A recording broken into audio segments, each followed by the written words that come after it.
নারায়ণগঞ্জে বিএনপির ভারপ্রাপ্ত চেয়ারম্যান তারেক রহমান ঘোষিত ৩১ দফা কর্মসূচি প্রশিক্ষণ কর্মশালার আয়োজন করা হয়েছে। নারায়ণগঞ্জ জেলা প্রতিনিধি মোহাম্মদ শরীফ চৌধুরী জানান, জেলা বিএনপির বিভিন্ন থানা, পৌরসভা ও ইউনিয়নের নেতৃবৃন্দদের নিয়ে এই কর্মশালার আয়োজন করে। উক্ত কর্মশালায় বিএনপির ভারপ্রাপ্ত চেয়ারম্যান তারেক রহমান স্কাইবে লন্ডন থেকে যুক্ত হন এবং বিভিন্ন ইউনিটের নেতা নেত্রীদের প্রশ্নের উত্তর দেন। তিনি বলেন, ঘোষিত ৩১ দফা কর্মসূচি নিয়ে নারায়ণগঞ্জের বিভিন্ন ইউনিটের নেতৃবৃন্দকে যে নির্দেশ তিনি দিয়েছেন তা জনগণকে বোঝাতে হবে।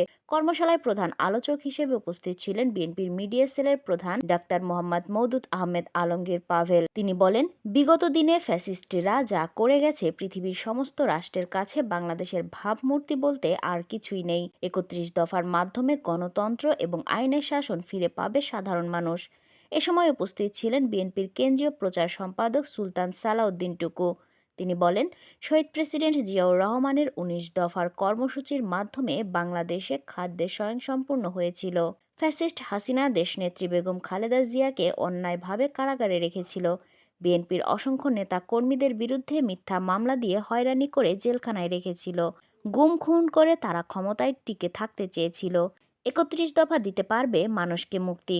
এ সময় আর উপস্থিত ছিলেন নারায়ণগঞ্জ জেলার সভাপতি বীর মুক্তিযোদ্ধা গিয়াসউদ্দিন এবং সাধারণ সম্পাদক গোলাম ফারুক খোকন, রূপগঞ্জ বিএনপির নির্বাহী কমিটির সদস্য বীর মুক্তিযোদ্ধা কাজী মনিরুজ্জামান মনির ও মোস্তাফিজুর রহমান দীপু ভূঁইয়া সহ আরো অনেকে আলোচনা করেছি।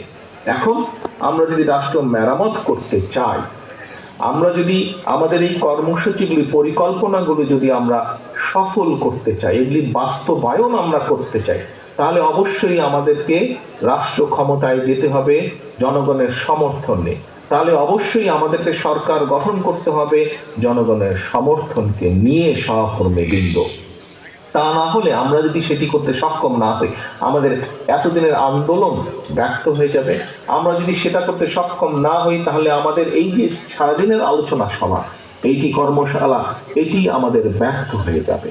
প্রিয় সহকর্মীবৃন্দ, আমরা দেশ নিয়ে যেই চিন্তা ভাবনা করছি, দেশের মানুষকে নিয়ে যে চিন্তা করছি, যে কর্মসূচিগুলো দিয়েছি আমরা ৩১ দফার ভিতরে, এইগুলোকে সফল করতে হলে আমাদেরকে জনগণের সমর্থন প্রয়োজন। জনগণের আস্থার ভিতরে আমাদেরকে থাকতে হবে এবং সে কারণে আমাদের প্রত্যেককে আমাদের অবস্থান থেকে যেটি সঠিক সেই কাজটি করতে হবে, যেটি অনৈতিক, যেটি খারাপ কাজ, সেটিকে আমাদের ত্যাগ করতে হবে, সেটির বিরুদ্ধে আমাদের প্রতিবাদ গড়ে তুলতে হবে। সেটির বিরুদ্ধে আমাদেরকে শক্ত অবস্থান নিতে হবে। কিছুক্ষণ আগে একটি কথা বলেছিলাম যে রাজনীতিবিদ হিসেবে, রাজনৈতিক কর্মী হিসেবে, রাজনৈতিক দল হিসেবে সফলতা কি? পিছনে যখন জনগণ থাকে। আপনারা প্রত্যেকেই কম বেশি জীবনে বহু মিছিল করেছেন। আপনি যখন মিছিল নিয়ে যান, মাঝে মাঝে কিন্তু আপনি পিছনে থাকেন, আরে ভাই আমার মিছিলটা কত বড়, একটু দেখি তো। যখন দেখেন মিছিলটা আপনার প্রত্যাশার চেয়ে বড়, আপনার নিজের মনটা, কলিজাটা বড় হয়ে যায় না? দেখতে ভালো লাগে না? তাহলে এখন ভাইয়েরা, সহকর্মীবৃন্দ, কেন আপনি মিছিলটি ছোট করতে চাইবেন? প্রতিপক্ষের মিছিল, প্রতিপক্ষ বলতে দলের ভিতরে বোঝাচ্ছি না, প্রতিপক্ষ বলতে অন্য রাজনৈতিক দলের সমাবেশ যখন দেখি ছোট, যাদেরকে আমরা মনে মনে ভাবি যে এটা আমার দল না, অন্য দলের মিটিং, এটা অন্য দল, আমার প্রতিপক্ষ রাজনৈতিক দল, যখন দেখি তাদের মিটিংটা ছোট, যখন দেখি তাদের জনসমাবেশ ছোট, যখন দেখি তাদের প্রসেশনটা, মিছিলটা ছোট, নিজের মনে তো একটু আনন্দ লাগে, তাই না? যে আমাদেরটা বড় ছিল, বিএনপিরটা বড় ছিল, বিএনপির মিছিল, বিএনপির মিটিং বড় ছিল। সহকর্মীবৃন্দ, আজকে আমাদেরকে প্রতিজ্ঞা করতে হবে কর্মশালা শেষে, আমরা যেমন এই কর্মশালার পরে আপনাদেরকে গ্রামে গ্রামে, ওয়ার্ডে ওয়ার্ডে, ঘরে ঘরে যেতে হবে ৩১ দফা নিয়ে। একইভাবে আমাদেরকে প্রতিজ্ঞা করতে হবে, শপথ নিতে হবে আজকের এই অনুষ্ঠানে, যে আমরা যাওয়ার সাথে সাথে, ৩১ দফাকে নিয়ে যাওয়ার সাথে সাথে আমরা জনগণের সমর্থনকে যে কোনো মূল্যে ধরে রাখতে হবে। কারণ বারে বারে বলেছি, আবার বলছি, প্রতিপক্ষের মিছিল, সমাবেশ ছোট, আমাদেরকে আনন্দ দিচ্ছে, কিন্তু কোনোভাবেই যাতে আমাদেরটা ছোট না হয়। কারণ আজকে আপনারা যেটা বক্তৃতা বিবৃতিতে বলেন, অনেকেই এখানে বলেছেন, বিএনপি এই মুহূর্তে ইনশাল্লাহ আল্লাহর রহমতে বাংলাদেশের অধিকাংশ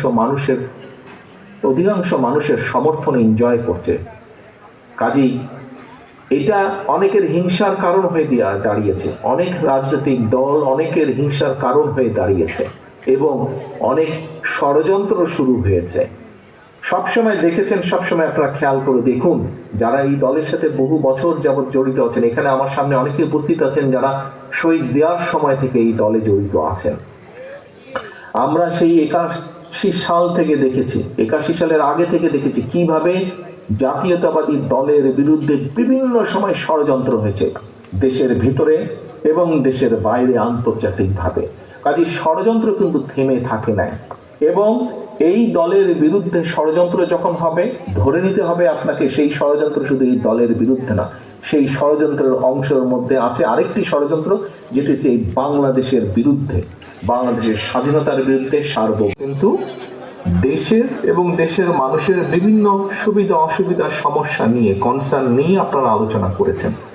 কেন আপনারা এই বিষয়গুলো আলোচনা করেছেন? খুব সহজভাবে যদি বলতে হয়, আপনারা যেই নেতৃবৃন্দ আজকে আমার সামনে বসে আছেন, থানা বা উপজেলা পর্যায়ে বা পৌরসভা পর্যায়ের নেতৃবৃন্দ, আপনারা কিন্তু প্রতিনিয়ত মানুষের সাথে, সাধারণ মানুষের সাথে উঠছেন, বসছেন, কথা বলছেন, দেখছেন, জানছেন, শুনছেন তাদের কাছ থেকে, এবং তাদের চিন্তা ভাবনার রিফ্লেকশন গুলোই কিন্তু আপনাদের প্রশ্নের মাধ্যমে উঠে এসেছে।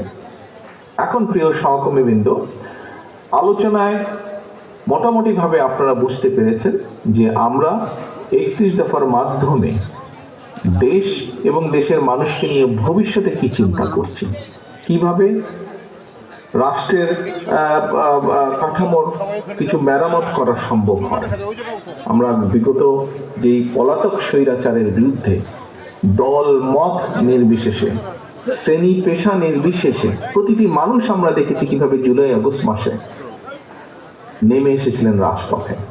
এই সকল মানুষকে সাথে নিয়ে, সকল মানুষের কম বেশি সকলের যে প্রয়োজন, তাদের যে চাওয়া প্রত্যাশা, দেশকে নিয়ে, ভবিষ্যৎকে নিয়ে, তার একটি সমষ্টিগত চিন্তার প্রতিফলন আমাদের এই 31 দফা। আপনাদের কথাবার্তা তো সেগুলি। এখন প্রিয় সহকর্মীবৃন্দ, এই বিষয়গুলোকে নিয়ে আপনারা আজকে যা সারাদিন আলোচনা নিজেরা করেছেন, যা জেনেছেন, যা শুনেছেন, যা বুঝেছেন, এইগুলো আমাদেরকে কিন্তু নিয়ে যেতে হবে আরো প্রান্তিক পর্যায়ের মানুষের কাছে। প্রধান প্রতিপক্ষ নাই অথবা দুর্বল হয়ে গেছে, নির্বাচন খুব সহজ হবে, no no no and no. এই নির্বাচন অতীতের যে কোনো নির্বাচনের থেকে অনেক অনেক অনেক কঠিন হবে, অনেক কঠিন হবে। কাজে নিজেদেরকে সেইভাবে সহকর্মীবৃন্দ প্রস্তুত করুন, নিজেদেরকে সেভাবে প্রস্তুত করুন যে আগামীর যে কঠিন নির্বাচন, সেটি জনগণের সমর্থন নেই, সেই নির্বাচনের পুল ছাড়ার যাতে আমরা পার হতে পারি, সেইভাবে নিজেদেরকে প্রস্তুত করুন। সেজন্যই আমি সবসময় বলছি, জনগণের সঙ্গে থাকুন, জনগণকে সঙ্গে রাখুন। প্রিয় সহকর্মীবৃন্দ, আমরা জনগণকে সাথে নিয়ে বিগত 16-17 বছরের স্বৈরাচারকে পালিয়ে যেতে বাধ্য করেছি, জনগণের সমর্থন নিয়ে, জনগণকে সাথে নিয়ে।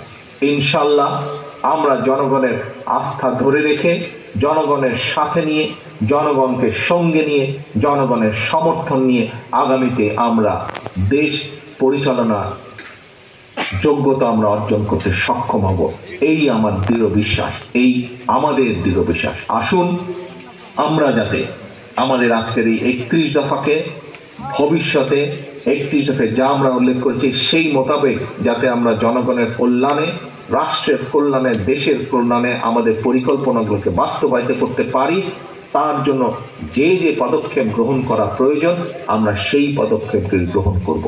পরিশেষে বক্তব্য শেষ করার আগে একটি কথা দিয়ে শেষ করতে চাই, জনগণের সঙ্গে থাকুন, জনগণকে সঙ্গে রাখুন। সহকর্মীবৃন্দ, আল্লাহ হাফেজ। বাংলাদেশ জিন্দাবাদ, বাংলাদেশ জাতীয়তাবাদী দল জিন্দাবাদ।